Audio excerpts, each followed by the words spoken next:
pugay sa lahat ng manggagawang Pilipino na patuloy na nagsusumikap para sa ikauunlad ng kani-kanilang buhay, pamilya at komunidad.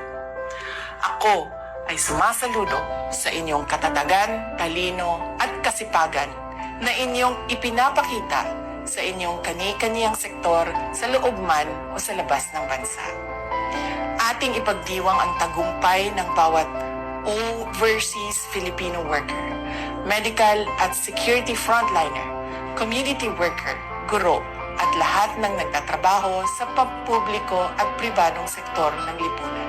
Anumang hamon ang ating kinakaharap sa kasalukuyan, naway manatili tayong matatag, matyaga at mapagpursige sa ating nagkakaisang hangarin para sa tunay na kaunlaran at makabuluhang pagbabago sa ating bansa.